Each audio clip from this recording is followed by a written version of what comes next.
Você já reparou que vive cercado de seres vivos e objetos e outros inúmeros elementos assim que formam o nosso ambiente? Você já se questionou a origem das coisas? Você sabe o que faz você pensar nessas coisas que normalmente a gente não pensa? Não? Então senta que lá vem história.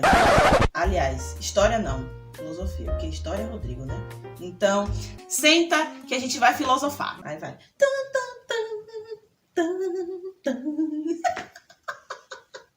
Ai, arrasou.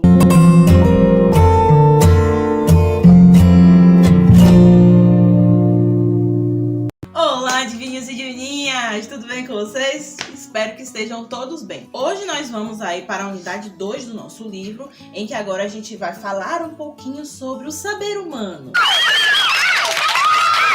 A gente vai descobrir algumas coisas que envolvem o nosso pensamento, as formas como a gente vai pensar e como é que a gente pode adquirir o conhecimento. Tia trouxe para vocês aí a imagem de Kika. Olha que maravilhosa. Kika era um personagem de desenho animado, passava geralmente aí na TV Cultura, na TVE, que nos intervalinhos entre um desenho ou outro, uma programação ou outra, ela vinha aí para perguntar de onde vinham as coisas. Que ela sempre foi uma menina muito curiosa e ela ficava muito insatisfeita com o fato dela perguntar para os pais dela e os pais dela nunca saber responder. E aí, esse programa foi feito para que as crianças pudessem sanar algumas dúvidas, algumas curiosidades e questionamentos que tinham acerca das coisas que tem no mundo. Nós vamos questionar algumas coisas que é relacionado ao surgimento de algumas coisas, mas a gente também vai falar sobre o funcionamento de outras e por aí vai. Foi então que nesse programa ela começou a perguntar de onde vinham as coisas e ela conseguia descobrir. E aí, as próprias coisas que ela queria descobrir falavam com ela, né? Ela perguntou de onde vem o açúcar, o sal, os sapatos, o leite e a moto está passando,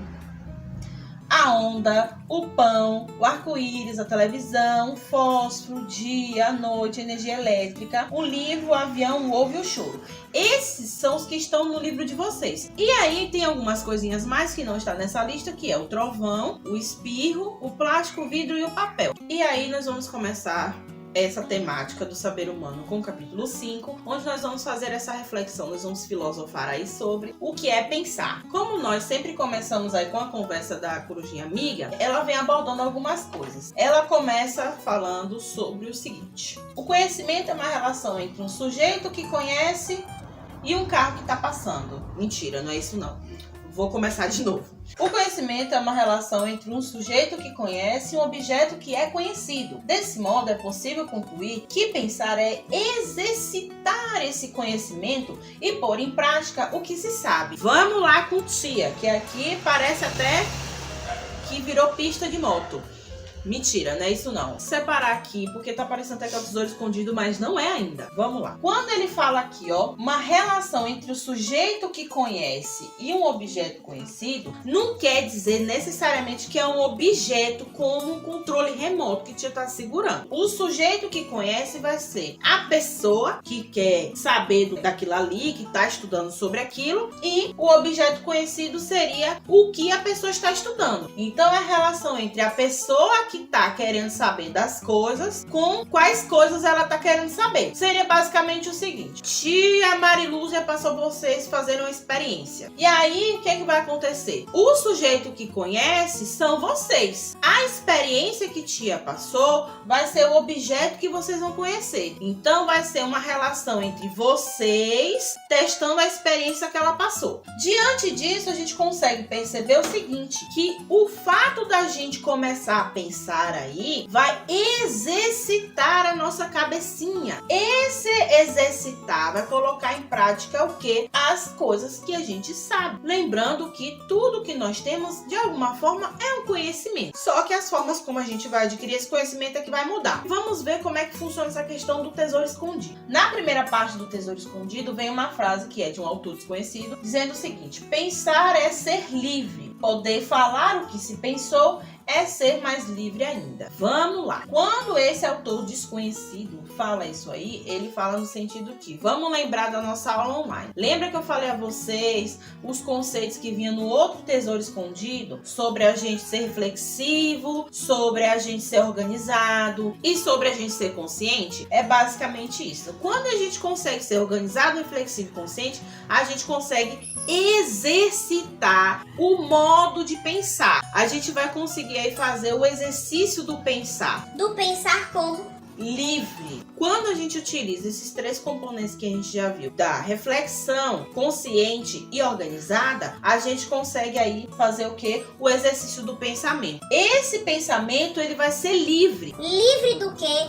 Das amarras que podem acontecer, que foi o que a gente discutiu na aula online, sobre a gente não poder refletir sobre as coisas que estão ao nosso redor. Quando ele fala assim, poder falar o que se pensou é mais livre ainda, quer dizer o seguinte, que você, tendo a liberdade para pensar, se você tiver a liberdade para falar, vai ser um ato mais livre ainda, como se a gente tivesse essa liberdade para poder falar o que a gente pensa, porque vamos lembrar que nem sempre as pessoas tiveram essa liberdade para falar o que pensa. Na segunda parte vem aí com um texto chamado Gato Pensa, que é justamente para a gente refletir sobre essa questão do pensamento aí. Vamos lá. Dizem que gato não pensa, mas é difícil crer. Já que ele também não fala, como é que você vai saber? A verdade é que o gatinho, quando mija na almofada, vai depressa se esconder. Sabe que fez coisa errada. E se a comida está quente, ele, antes de comer, muito calculadamente toca com a pata para ver. Só quando a temperatura da comida está normal, vem ele e come afinal. E você pode explicar como é que ele sabia que ela ia esfriar? Nesse texto aqui vem fazendo uma reflexão sobre os gatos. Se o gato pensa, se o gato não pensa,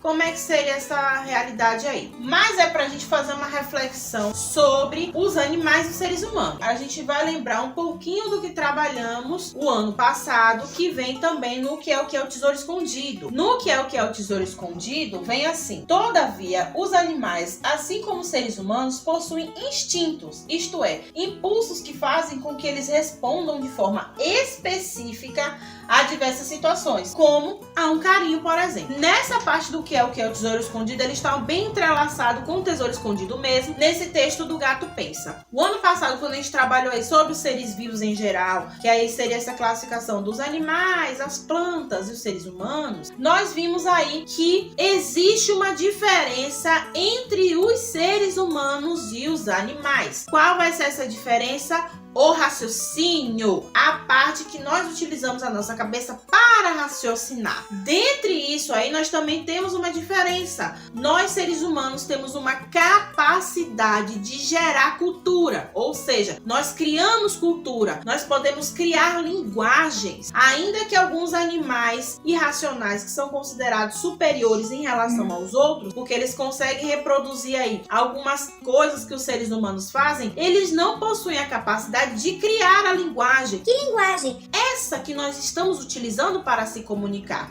Nós, seres humanos, conseguimos fazer isso. E os animais não conseguem. O ser humano, ele é o único ser vivo que é capaz de refletir. Ou seja, ele vai conseguir o quê? Colocar aí, meu povo, como objeto de conhecimento, de pensar sobre o mundo e sobre si mesmo. Ou seja, nós somos os únicos que conseguem refletir, que nós somos um ser que conhece e temos um objeto conhecido. Então, a gente vai conseguir aí pensar sobre o mundo e pensar sobre si mesmo. Agora é a sua vez de filosofar. Tia Michelle deixou uma tarefinha bem bacana para vocês fazerem. Espero que vocês tenham gostado e até a próxima aula!